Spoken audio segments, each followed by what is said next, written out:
Hi, everyone. Welcome to Fundraising Conversations, Season 1, Episode 2.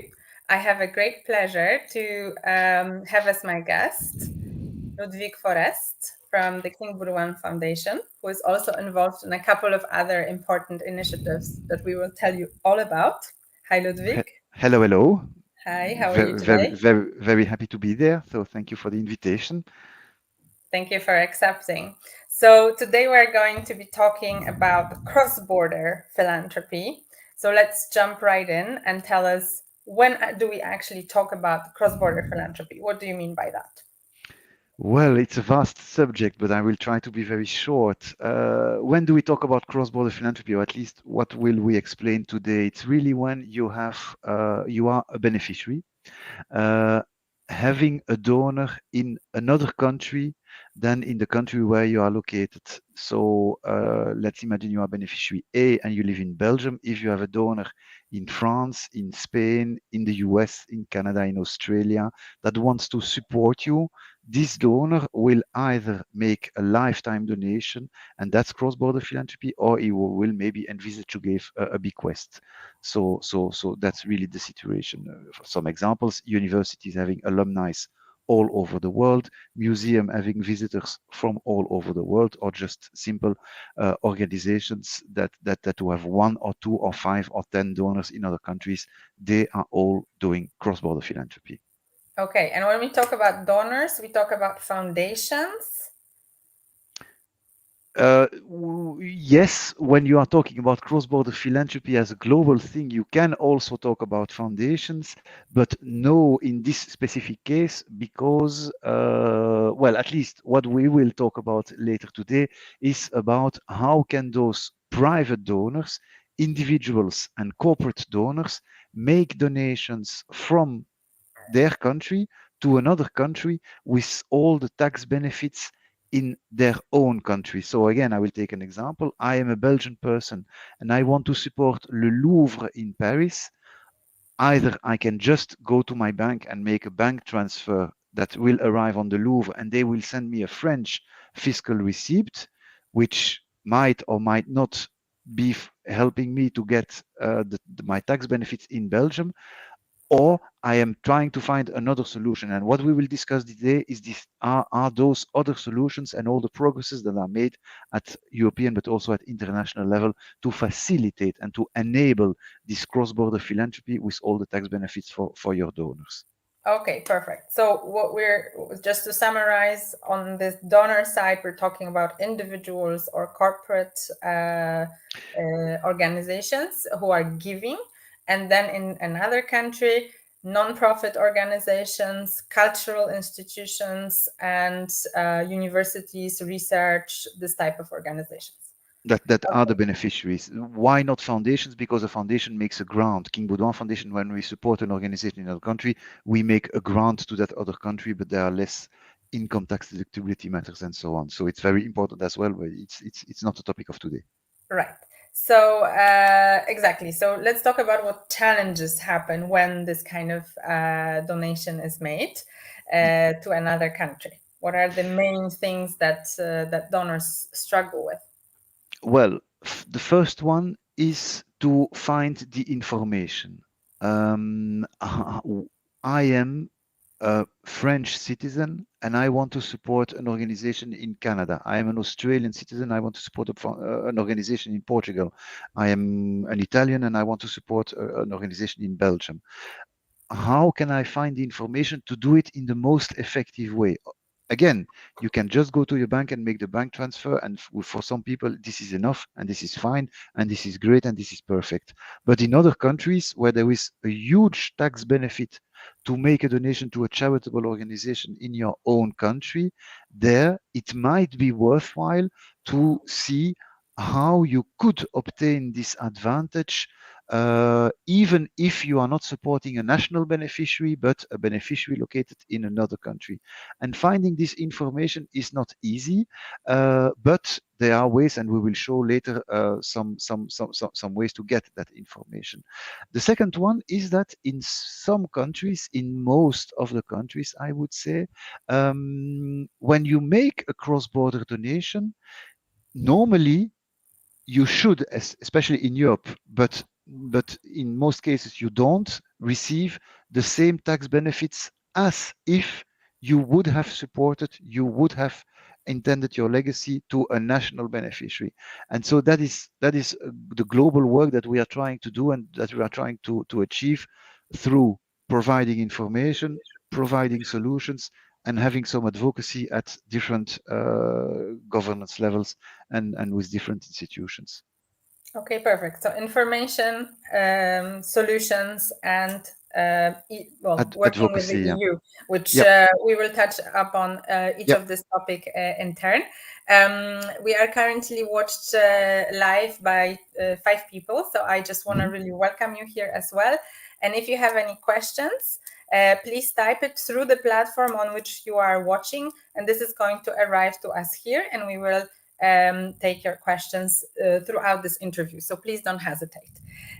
Okay, so, and before we sort of go to the solutions, I have one sort of burning question, more ethical question. Why is this tax advantage so important? Because, I mean, it is charitable giving, it is sort of giving out of the heart. And also, I mean, taxes, they fund public services.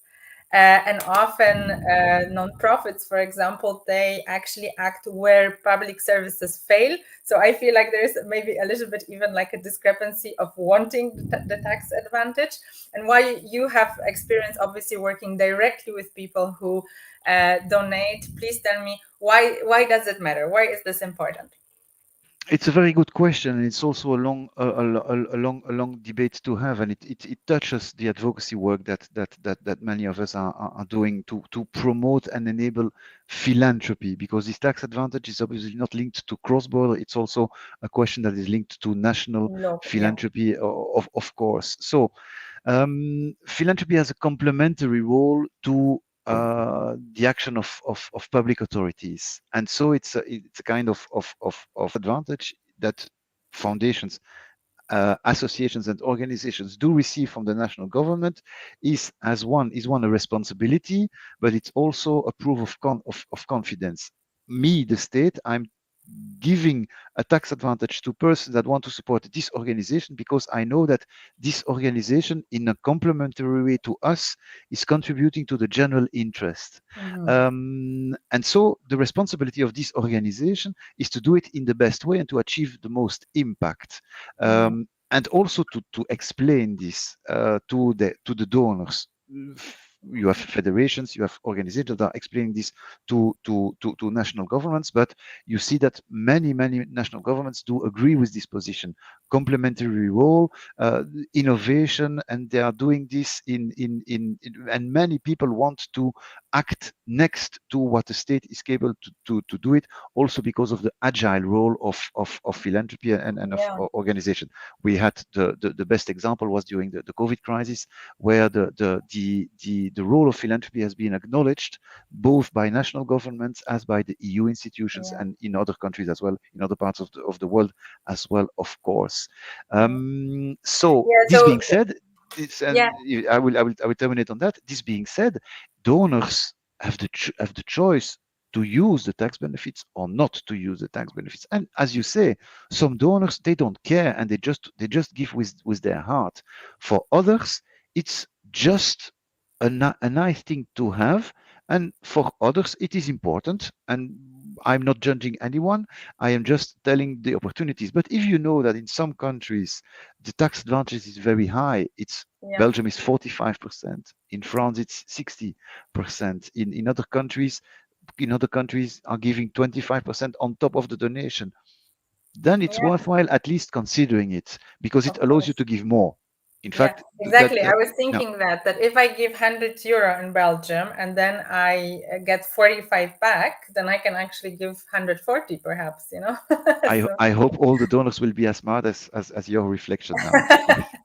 I have some basic math skills. Okay. Okay, so we want this really to happen. And I think NGOs and all the other receiving organizations, they need to know this because they might find a donor and the donor might be like happy to give it to you, but you know what? I want to know how. So what can they do? Where do the donors Yeah. and nonprofits go when they have this wonderful problem of yeah, a charitable gift and tax advantage? Because people are moving abroad, they are retiring abroad, they are working abroad. So indeed, it is something. It is really a phenomenon that we are seeing growing. I Yeah, must admit, cross-border philanthropy is a detail compared to national philanthropy. People are yeah, giving to organizations in their own country. That's no doubt. And so mm, organizations do have to find solution for people next door.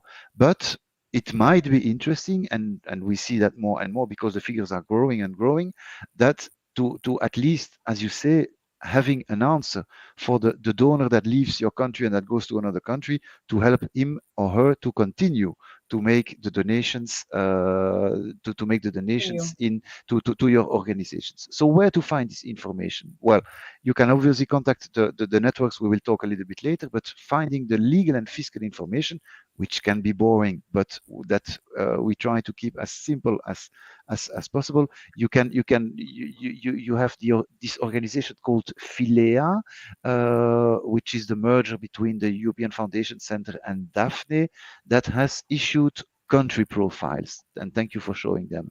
So Philea has a lot of country profiles. You see them scrolling on your screen: Slovakia, Turkey, Switzerland, Lithuania, Ireland, France, Denmark, and so on and so on. A series of European countries, but even more.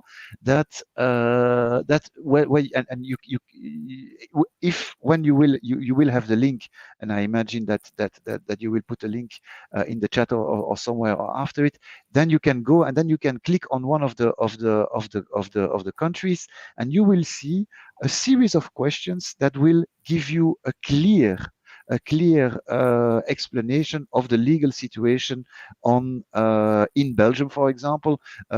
This might not happen on the screen, but yeah, there you have it. Perfect. So you have the country profile from Belgium with a lot of questions where you can find a first information that will help you to help your donor. So you see 30 pages, so it's quite a lot, but it gives you information in detail, and I'm sure that you will be able to help your donors with that. So this is You will also, for yeah. each country. So this is not yet cross-border, right? This is for, No, yeah? but you will see that one of the questions is how is this gift and is this gift advantage also valid for cross-border philanthropy? You will see that in the questions, as soon as the report touches the tax advantages in one country, there is a question that says, and what if I am a foreign beneficiary? Can I say to my donor that he or she will benefit from the same advantages? And then you will have the answer. So yes, it touches also cross-border philanthropy in the sense that we are meaning it today. You will also, if you go back to the previous page, the link that you put it on screen, if you scroll a little bit on the top, you will have also comparative highlights of foundations law. So that's there you have all the rules and all the fiscal advantages in 1 or 2 pages, and so that's a free resource, very valuable, recently updated. So that will help you to provide a first answer again to your donor, and to look very professional.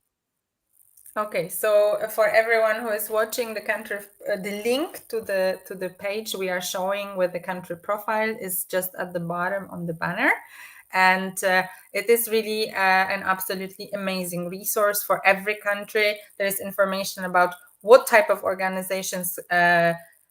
Receiving organizations give eligibility to the taxes, and then what are the advantages and all sorts of scenarios. I also have seen inheritance tax, for example. So when somebody puts an organization in a will, that might be different, right, than giving when I'm still filling my tax forms. So there's like really incredibly a lot of valuable things there. As you can see, you can find out about it, about every country in the EU and also several countries outside of the EU. So do use that wonderful resource. Um, so this is Philea. What other organizations and support exist? Yeah, so this is the information. So now the practical solutions. And then we will go to the advocacy. The practical solution, Yeah.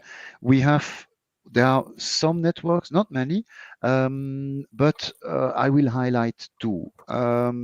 In Europe, and I imagine that most of the viewers are based in Europe and might have donors across Europe, and I will come back on other parts of the world after it.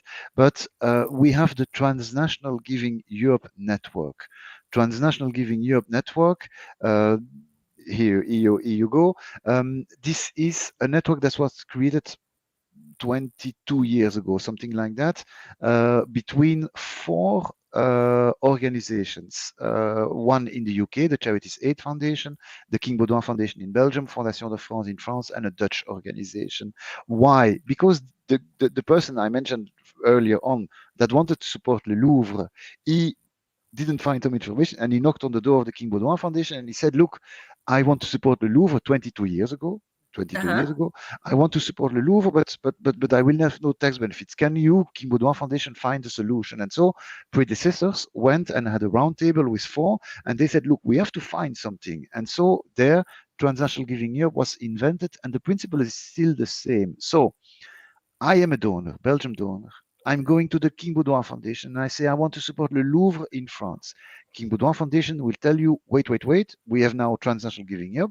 We will first ask to our partner in France, Fondation de France, Mm-hmm. if Le Louvre is a good beneficiary, because we think that we are not able to do this due diligence. I'm Okay. oversimplifying, of course.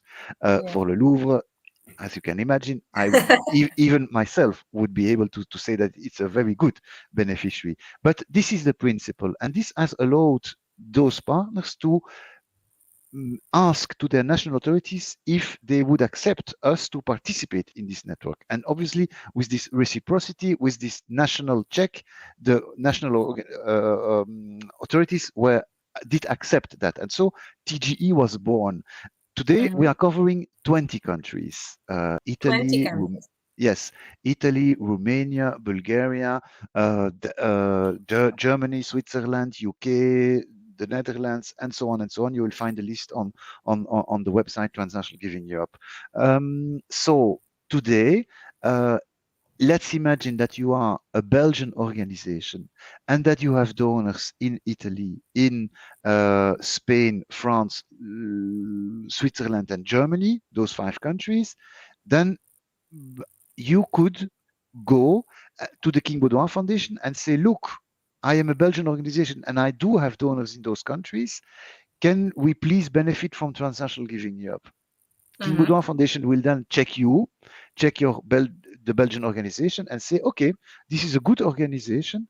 We will inform our partners in Spain, Italy, France, Switzerland, and Germany that we, King Baudouin Foundation, have validated this Belgian organization and that they have donors in your countries. And so each of the TGE partners, Fundación Empresa y Sociedad, the Donor Italia Foundation, Fondation de France, Swiss Philanthropy Foundation, Maicenata Stiftung, will all validate you. And then if there is a German donor tomorrow, he will make his donation to Maicenata Stiftung. Maicenata Stiftung will give the German donor the German fiscal receipt, and Maicenata Stiftung will make a grant to your organization in Belgium directly, not through King Baudouin Foundation, but directly from Maicenata. The Swiss donor will give to the Swiss Philanthropy Foundation. Swiss Philanthropy Foundation will make a grant to your organization in Belgium. So you see, it's by one contact, you are opening doors in 18, 19 other Yeah, countries in a very simple way. that's really important. Just one Yes. question. When you talk about verifying an organization, what are the kind of criteria you're actually looking at? We will look if is this organization approved or do the bylaws of this organization are correct with what the concept of genuine interest in Belgium? Mm-hmm. Are they filing in their accounts on as they should, is which is the legal status of this organization. So it's an interpretation of what is general interest. We can be very broad because we are not linked to one topic or something like that, but we have to make sure that we King Baudouin Foundation are taking the responsibility for the Belgian beneficiaries. So we do it with a Right. lot of serious, but it's not a 6 months due Yeah. diligence process. It can be very quick, especially if you by yourself you have the fiscal deduction in Belgium, if you are a public utility foundation, and so on and so on. So nothing too difficult, but with a lot of serious, because yes, that is a responsibility that we take in transnational giving Europe Okay. in Belgium. And So basically yeah, checking whether it's a real organization who is offering real help and that it's properly registered and manage yeah, its accountancy absolutely, according to basic absolutely. How transparency standards. Yeah. what happens in case of dissolution, and so on and so on. Right. So to Yeah. make sure that we are doing this in the correct way. Okay. One of the questions you might have is there a cost for that? And so yes, there is a cost. There is no entrance cost, operational cost. But if you use the network, and only if you use the network, then the network will allow himself to take a contribution of 5% on the donation up to Mhm. 100,000 euro. After that, sorry, it is digressive. I will take some water. Uh, Okay. yeah, Yes. Okay. So that will be so yeah. from the value of donation. So when the donation actually happens, which means that an NGO or a university or a cultural institution doesn't actually Yeah. have a risk, So financial so risk of coming there. Yeah. then if I want to support the Louvre, I will give 100,000 to King Baudouin Foundation. King Baudouin Foundation will take 5% and will grant 95,000 to Le Louvre. If donations are higher than 100,000, it becomes digressive to I think it's 2105, Mhm. but that's Yeah. also very transparently stated on our website. And what do we do with those operational costs? One, we are Random. allowing the donor to have 45% of benefits, and so on and so on. So the operation is obviously a good one, but we are also using this for advocacy. We will come back on that. Yeah. And we are also using to build resources. Maybe you can go on the, we have built together with the EU, together with Creative Europe, and together with Common Goal, a football pledge movement, philanthropic football pledge movement, and with especially with Fedora for opera lovers, the organization that promotes opera Hmm. and that wants to support. We have built an online giving platform. So if you have that link, it might be interesting to show Yes. it. Just one Yeah, second. I yeah, think I please, have please. accidentally So, closed so it. So no, don't worry. So it's an online giving platform that allows this organization that benefits from TGE to tell to its donors from all over Europe, at least in 10 countries where they have donors, you can from now on make online donations. So that's a very practical tool. So here you see, so that's the Transnational Giving Europe platform. And so as you see, we have listed beneficiaries now. This is in alphabetical order, so everything starts with A. So that is why you have a lot of associations, especially from Switzerland. But for example, WHO used this platform for the COVID-19 response fund. And if you click on one, whatever, you can click on for Vichy, for example.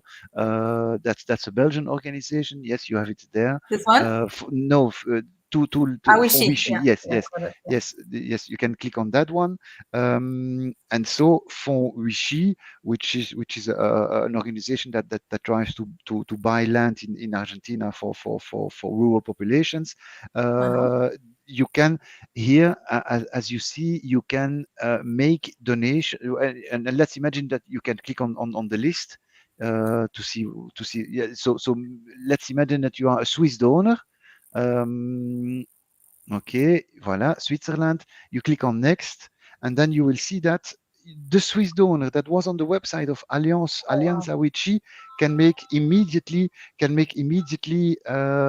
his donation in Swiss francs. It will arrive through TGE, and if you scroll a little bit up, it arrives through TGE to the Swiss Philanthropy Foundation, and that makes it extremely easy to Wow. uh, to, to to Indeed. to to make to make donations. Mhm. So that's the way we function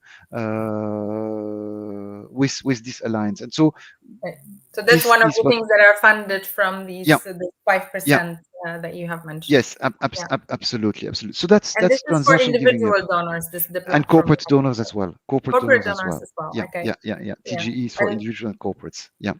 And okay. so, if we move to another one, if we move outside of the EU, then you have Myriad. It's a borderless giving alliance that King Baudouin Foundation started together with Give to Asia, as you understand, to reach out to the Asian countries. Um, Together with King Baudouin Foundation United States, together with King Baudouin Foundation Canada, to allow donors from Canada to support organizations in Europe and in Australia and in Hong Kong, and tomorrow in other countries of Asia, to allow Australian donors to support country beneficiaries in the US, in Canada, and tomorrow in Latin America. So really to create this borderless giving Hmm. community. And so remember that there are other ways from the US. So in the US we have, just a moment, I will up. Someone tries to reach me. Up. I'll take Voilà. that chance and Yeah. encourage our So, seven live viewers currently to ask questions. Really, a so great opportunity to ask questions directly to Ludwig Forrest, Head of International Philanthropy at King Baudouin Foundation.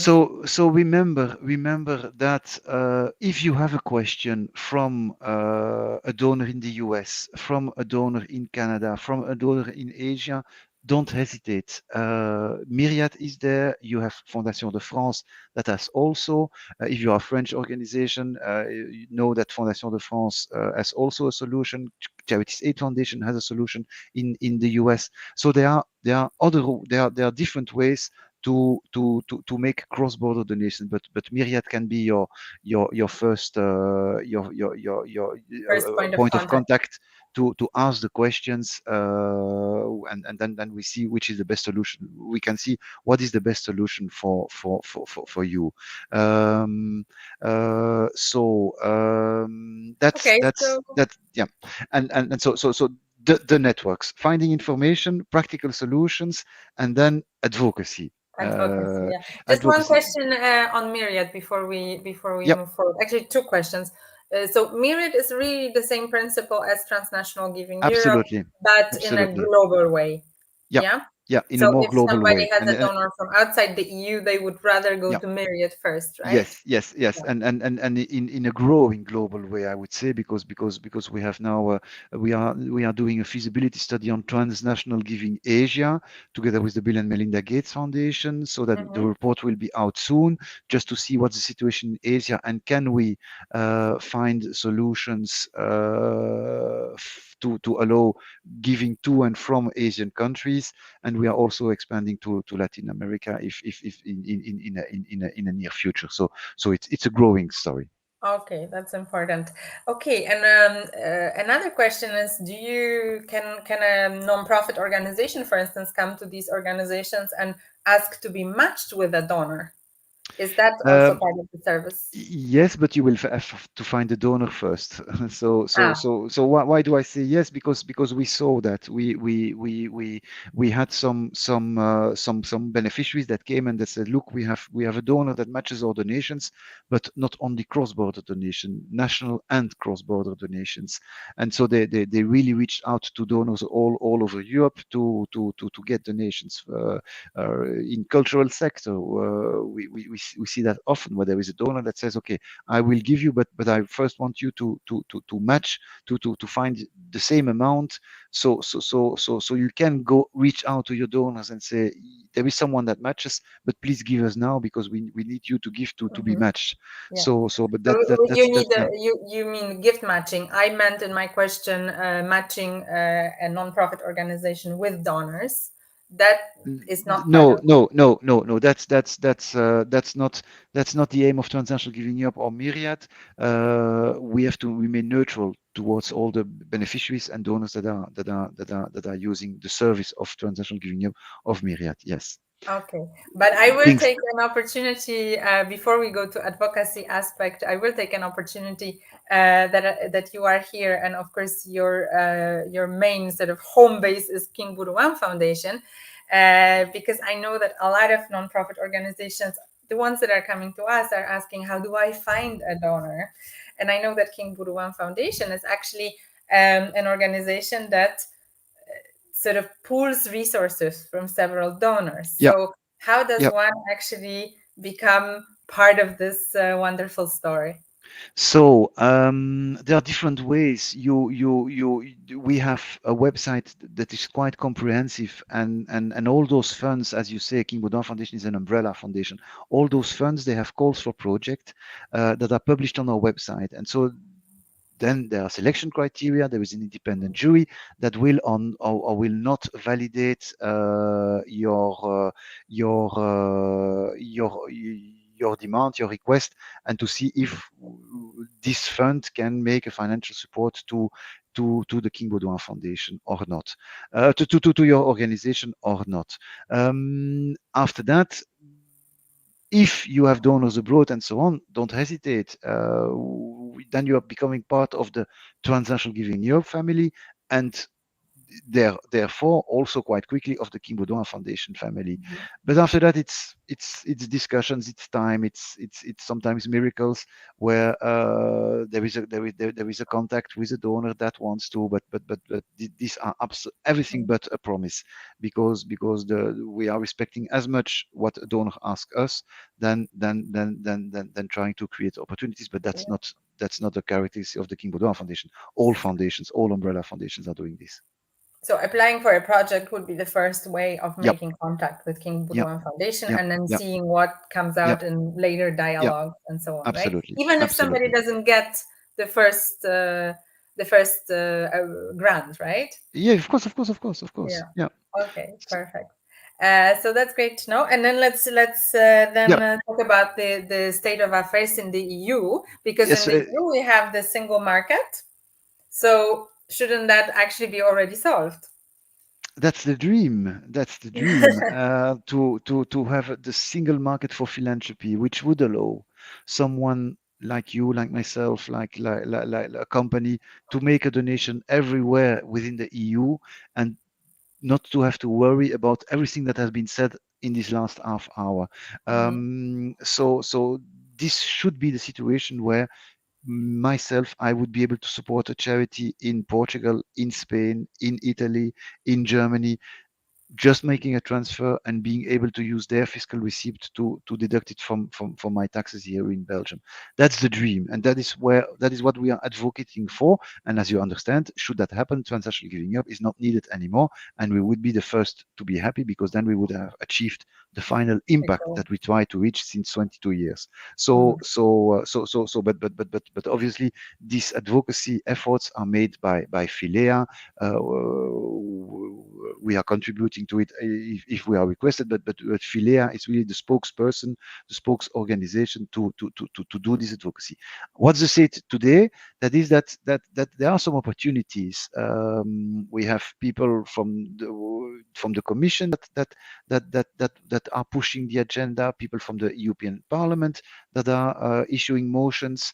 You had the social economy plan that was launched, where the role of philanthropy and the importance of this request for cross-border philanthropy was highlighted. So there are voices that are coming up also especially after, as I said it already, after the sanitary COVID. crisis Mm-hmm. and the acknowledged role of philanthropy during this crisis, there are voices, more and more voices that are trying to push. You can also check the. I had the pleasure to be the what they call the expert for the opinion of the European Economic and Social Committee, Uh-huh. philanthropy an untapped potential in Europe. Everything is there. Those in those texts and then have a look on philea.eu. There you will see all these philanthropy advocacy efforts that are done both at EU level but also at national level, because the two are important and the combination of the two will help us to achieve results. It's cross-border philanthropy for it's advocacy for cross-border philanthropy, but it's also advocacy to avoid to avoid that, for example, AML rules would hinder philanthropy if they are done in a non how do you say that in a non in too high at a too high level in non-proportionate. That was the word I was Sorry, looking I for. didn't understand. What kind of rules? Yes, so the anti-money Anti-money laundering yes rules. Yeah. rules. So the request from the sector, from the philanthropic sector, is to apply them in a proportionate way, so Mm-hmm. that it take into account the risk that this sector has. But so to say that advocacy is on different topics, believe in philanthropy, enable philanthropy, facilitate cross-border philanthropy, avoid too strict rules, but Yeah. also with the promise of the responsibility that we have to take, because it's nice to Yeah. ask, but we have to give back. And so this is the transparency, the responsibility that we all have to take in the sector to say, look, we would love better rules to show that philanthropy can do much more, but we are also ready to make sure that this money has the most impact in a transparent way with a good governance, and taking into account that this is, as you said a little bit earlier, that this is money that doesn't go to the state but that does go to the private sector, and that we have to use, and we have to prove that giving €1 to us will bring €2 or €3 to the general interest. Right. Okay, so we are going to finish the interview in a moment. So this is the last chance to ask questions live. So please don't hesitate. And I will ask you, Ludwig, the last question. What is your sense of success? You said that you feel there is some kind of, traction around it. And COVID, ironically, seemed to have helped. But do you think you can succeed, say, in the next decade and actually have that EU single market for philanthropy? I say with a smile, because as you see, I'm a very young person, but I say with a smile that if there is the single market for philanthropy before I retire, then it will be a huge success. But no, but so we are moving at European pace, and so it is a complicated matter. It is a fiscal matter. It is a legal matter. So it's not an easy one, but it's the beauty of philanthropy, and this untapped potential, as I said, of philanthropy is worthwhile to continue the efforts, because in the text, in the fundamental freedoms of the EU treaty, everything is there. Everything is Mhm. already written black on white. So it's just a matter of member states to understand the importance of applying what is written down in these fundamental freedoms in the correct way, also for philanthropy. So there is much hope, but we move step by step, and progress is made in some countries. Progress is made through private solutions like DGE, and so I'm really optimistic and confident that step by step we will reach somewhere close to a place in Europe where philanthropy will be able to be done in very easy way from Madrid to Stockholm, and like it is in the US from Los Angeles to New York. It's the same Yeah. rule there. So that would be the dream. Yes. Well, thank you so much for talking us through all these important solutions and available resources. And we really hope that This enables many organizations, nonprofits, academia, research, culture and arts, heritage, to be able to negotiate better with their donors, and for donors to be even more incentivized to give. Thank you for your presence here. Thank you for being with us. And thank you for everyone who is watching today live and who is watching the replay that is going to stay online forever. Bye. Take care. Thank you.